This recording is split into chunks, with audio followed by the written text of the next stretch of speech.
৪৮ নম্বর জাতীয় সড়কের উপর কার্যিপাড়া ডিমডিমা সহ দলদলিয়া এলাকায় মর্মান্তিক পথ ঘটনাস্থলে পৌঁছালেন বাইক অ্যাম্বুলেন্স মোহাম্মদ আকরাম এবং মান্নান হোসেন। বিশিষ্ট সমাজসেবী খবর পেয়ে ঘটনাস্থলে পৌঁছালেন। মাদারী থানার মানবিক পুলিশ পৌঁছালেন এশিয়ান হাইওয়ের উপর।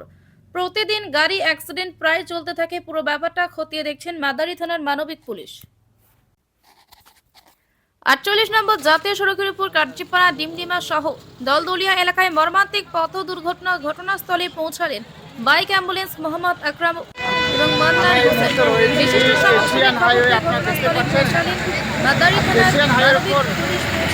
এশিয়ান হাইওয়ে প্রতিদিন গাড়ি অ্যাক্সিডেন্ট প্রায় চলতে থাকে, পুরো ব্যাপারটা খতিয়ে দেখছেন মাদারী থানার মানবিক পুলিশ। আর ডিমডিমাতে ওইটা করে আসার পর আর একটি মর্মান্তিক ঘটনা ঘটে গেছে ঠিক এই দলদলিয়া এলাকায়। এই এশিয়ান হাইওয়ের উপর কিন্তু প্রতিদিন ঠিক দায়িত্বভাবে গাড়ি না চলার কারণে কিন্তু সমস্যায় পড়ছে সাধারণ মানুষ। তাই আমরা অনুরোধ করব এশিয়ান হাইওয়ের উপর কিন্তু খুব গুরুত্বভাবে যদি গাড়ি চালায়। আমি আকরাম বাইক অ্যাম্বুলেন্স, ধন্যবাদ।